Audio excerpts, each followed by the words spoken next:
¿Qué tal, amigos y amigas de Ecoeconómico?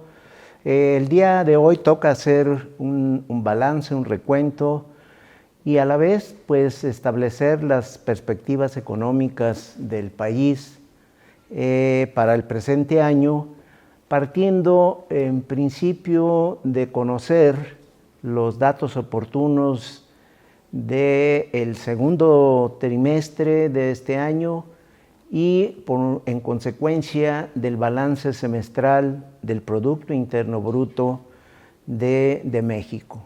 Esto nos permite establecer no solo algunos elementos de diagnóstico, sino también la tendencia y las condiciones sobre las cuales el crecimiento económico de México terminaría el 2026 y cómo apunta también a partir de los elementos a exponer para el 2027. Teniendo un marco contextual sobre las condiciones económicas del país, entraríamos estableciendo, sin dejar de reconocer que lo hemos planteado en otros momentos, en otros análisis, de que la política de los Estados Unidos, que tienen que ver particularmente con el proteccionismo comercial, empleando o aplicando aranceles al comercio exterior con los distintos países del mundo, ha ocasionado tropiezos, vicisitudes en el flujo comercial, particularmente en nuestro caso entre México y los Estados Unidos. Sin duda el conflicto del Medio Oriente también ha ocasionado contracción de la oferta petrolera y los consecuentes aumentos en los precios internacionales del hidrocarburo. Eso también ha influido en las condiciones económicas del país, si bien por un lado hay aumento en los ingresos petroleros, pues en la parte de la energía, particularmente de las gasolinas, al ser importadas casi la mitad de los requerimientos de demanda del país, pues hay, digamos, una especie de suma cero entre estos dos elementos de referencia. Sin duda, el contexto del país ha sido muy complejo. La guerra de Irán, la revisión del Tratado Comercial México-Estados Unidos-Canadá y los aranceles y, digamos, un marco en el cual la energía ha sido cara, que ha estado presionando al nivel de precios de bienes y de servicios en el país. En el 2025 ya también teníamos referencia de que la economía experimentó una fuerte desaceleración en su comportamiento productivo. Y bueno, buena parte de este efecto, de esta desaceleración producida en el 2025, tiene que ver particularmente con elementos de demanda interna.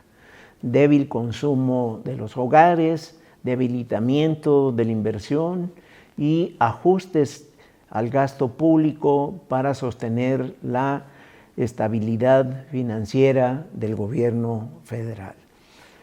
En el 2026 parece, esto hay evidencia, no solo es una especie de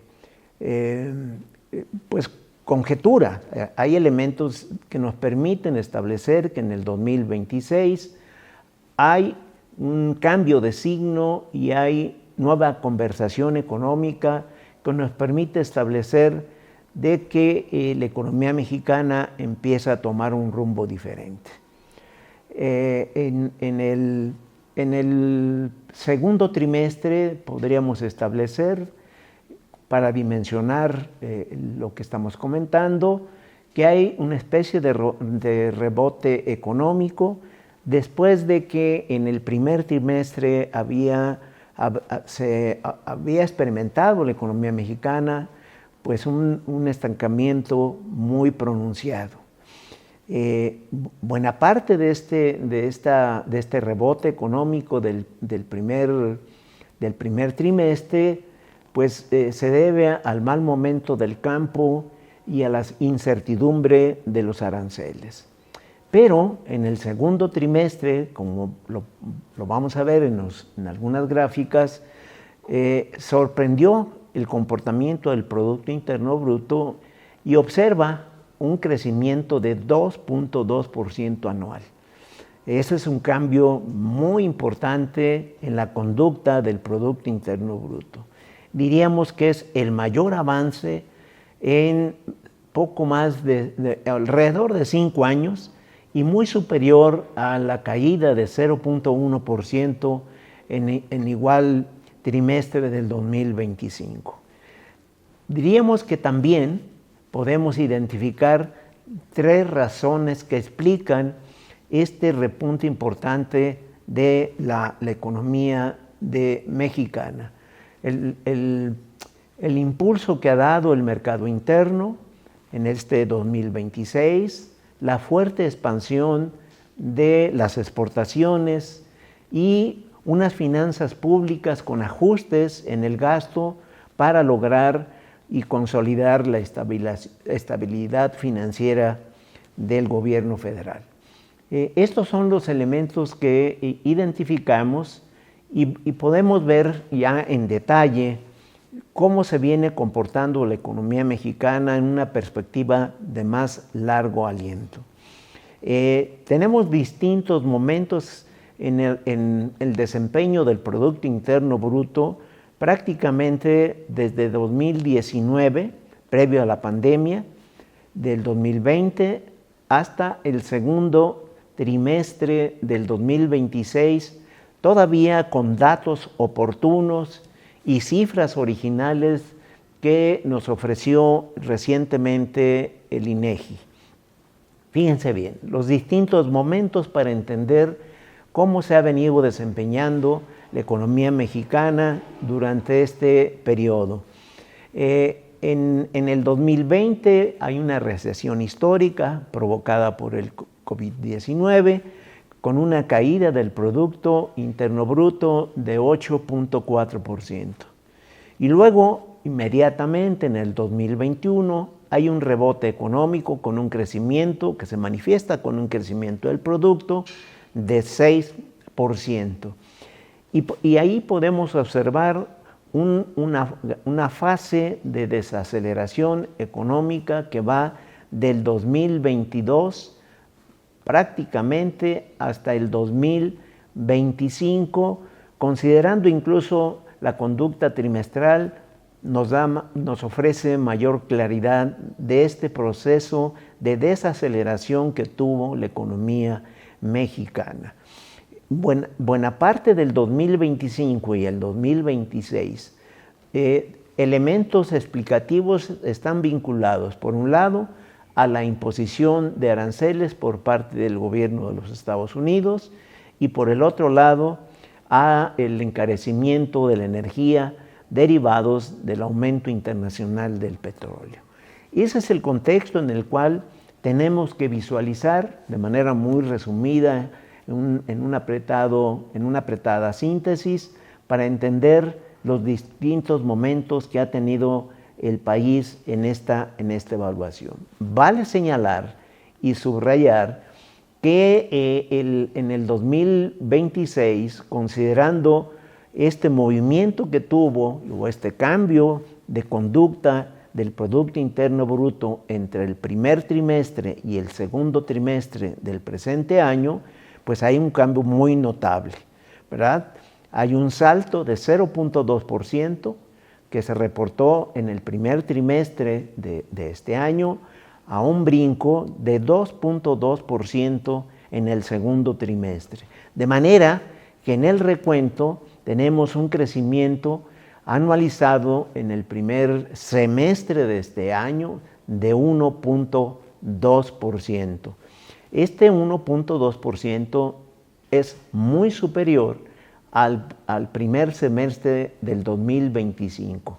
Y ahí es donde destacamos nosotros que hay un cambio importante de conducta en el comportamiento del Producto Interno Bruto del país.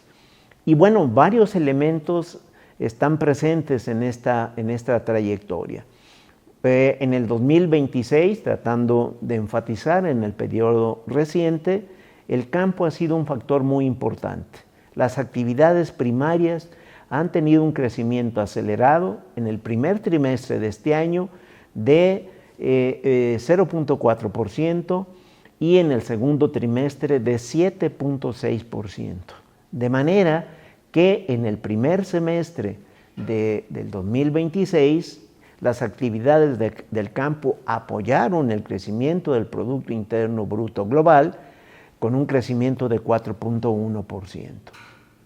Y en las actividades industriales, después de dos momentos complicados, diríamos prácticamente de fuerte contracción de las actividades industriales en el 2024 y en el 2025, pues hay un cambio de conducta que se observa ya en el segundo trimestre del 2026.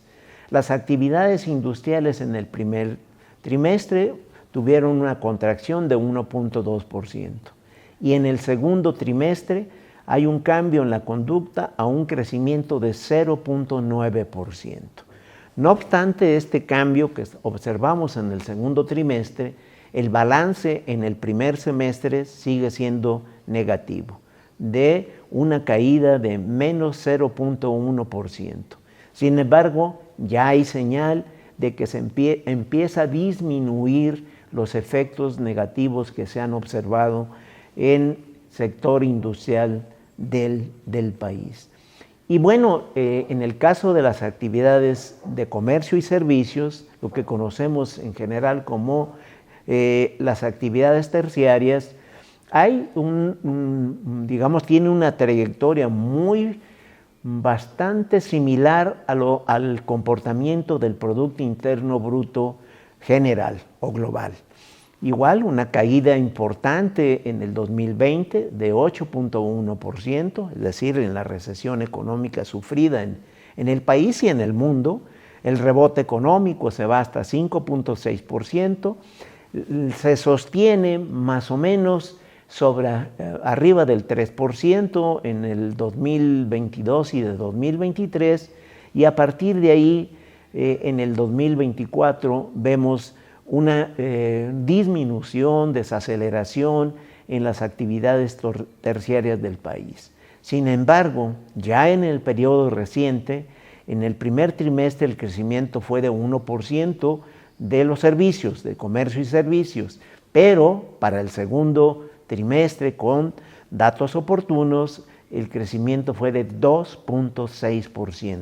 Una fuerte aceleración que hace que en el primer semestre, en términos anuales, el producto haya observado un crecimiento de 1.8%. Diríamos, estas son los datos duros, las cifras que nos ofreció la semana pasada el INEGI para ir observando cuál es el desempeño y cómo se empieza a recuperar la actividad económica de México. ¿Qué elementos observamos en este camino? Diríamos, en principio, dos elementos están presentes.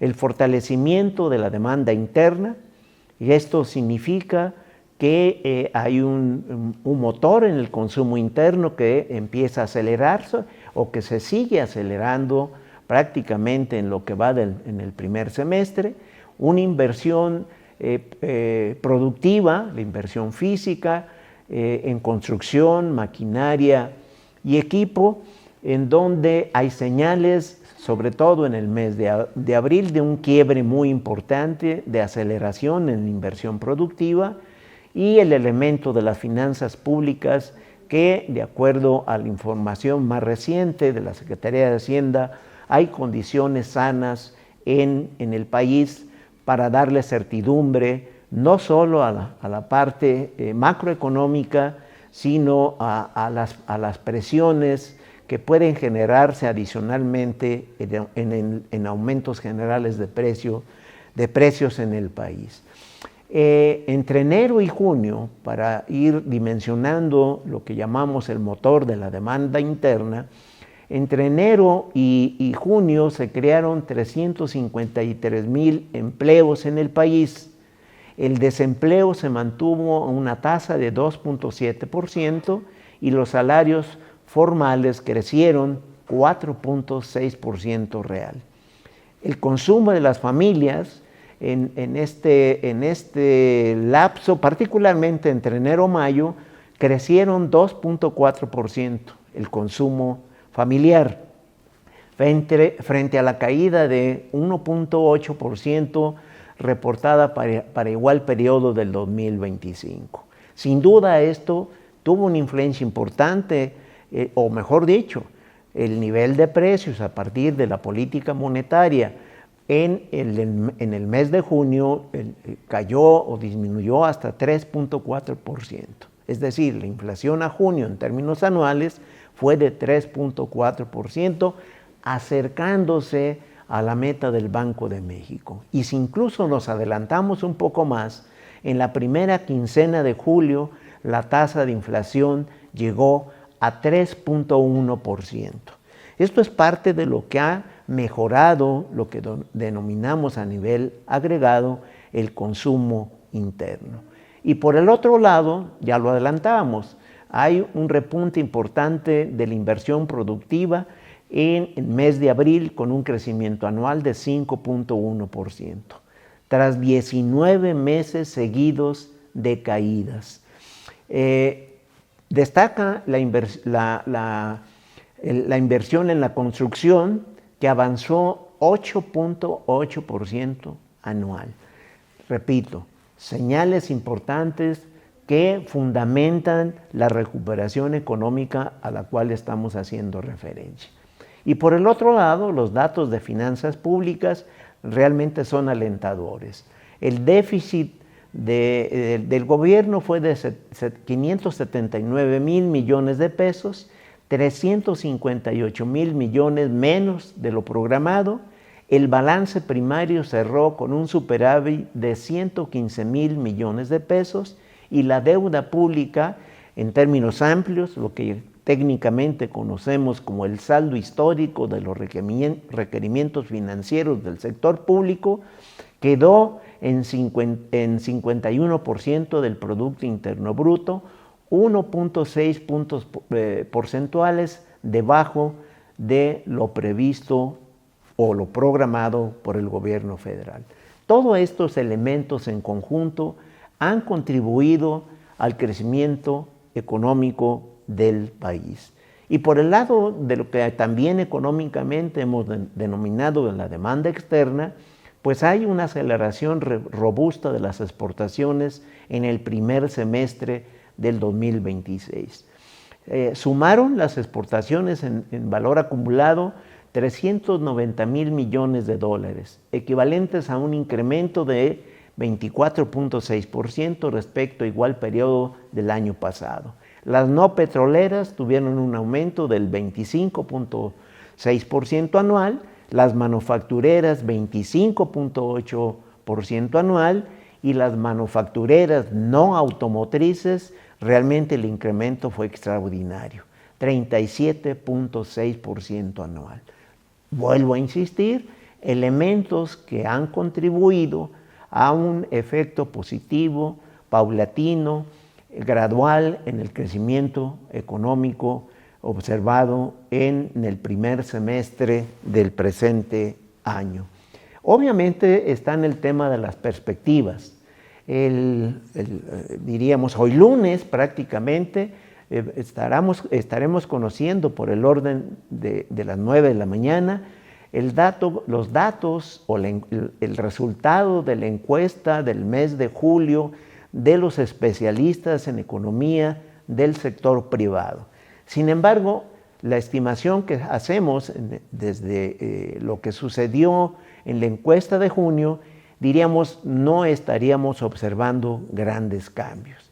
El Producto Interno Bruto, que estiman los especialistas, que es una encuesta del Banco de México, estarían previendo un crecimiento por arriba de 1.1%, vamos a poner 1.2% aproximadamente, con un crecimiento hacia el 2027 de 1.8%, una inflación que seguramente la van a ajustar ligeramente a la baja, la traían en 4.2%, la tasa de inflación anual, seguramente va a estar en su estimación de julio por debajo, va en el 2027 a disminuir por abajo del 4%, diríamos abajo de 3.8%, se sigue sosteniendo, eso sí, creo que lo podemos establecer con contundencia, de que la tasa de interés de referencia se sostenga en 6.5% y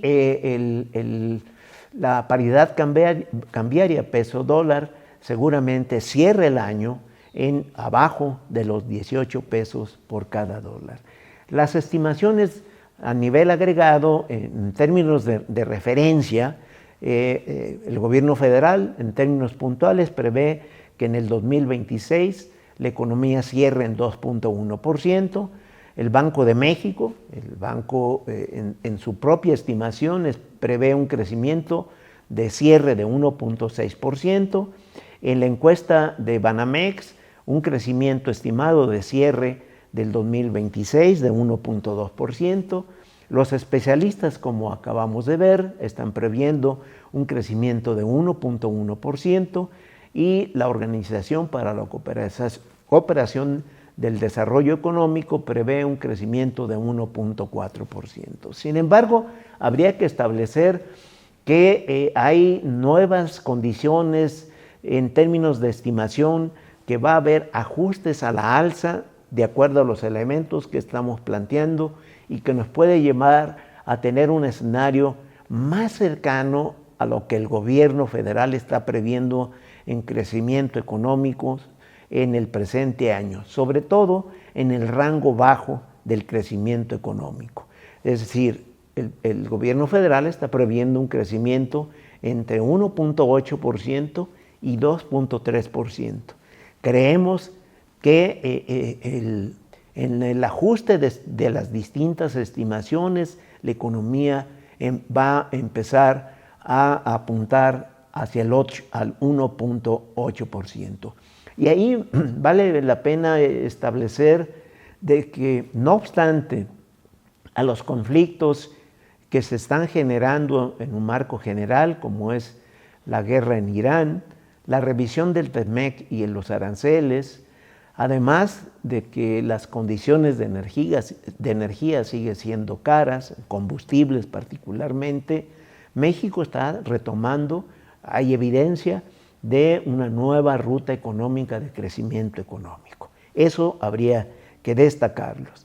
Ya estamos estableciendo que muy probablemente las estimaciones previstas de crecimiento del Producto Interno Bruto en el 2026 sean cercanas a 1.8% y la de 2027 de 2.3%. Esa es la perspectiva que hemos establecido. Hay una nueva conversación económica en materia de crecimiento económico. Ya dijimos los elementos que están influyendo: la demanda interna, la demanda externa y las condiciones específicas que está teniendo el gobierno federal en sus condiciones financieras. Evidentemente, las vicisitudes están presentes, también habría que establecerlo. El crecimiento que pueda tener Estados Unidos o la desaceleración que pueda estar generándose en Estados Unidos en el segundo semestre puede tener efectos negativos en la economía mexicana. Y por el otro lado, esta revisión que continua al Tratado Comercial México-Estados Unidos-Canadá, con incertidumbre en la aplicación de aranceles, aun cuando haya avances en la negociación, pues son elementos de incertidumbre en las condiciones económicas de México. Hasta aquí el panorama que les estamos brindando a nuestra audiencia de Ecoeconómico. Y cerramos con nuestras recomendaciones de siempre. Síganos en Ecoeconómico, el espacio para mantenerse al tanto sobre el desempeño de los fundamentales económicos de México. Recuerde, cuídese mucho. Si puede, de manera voluntaria y altruista, done sangre.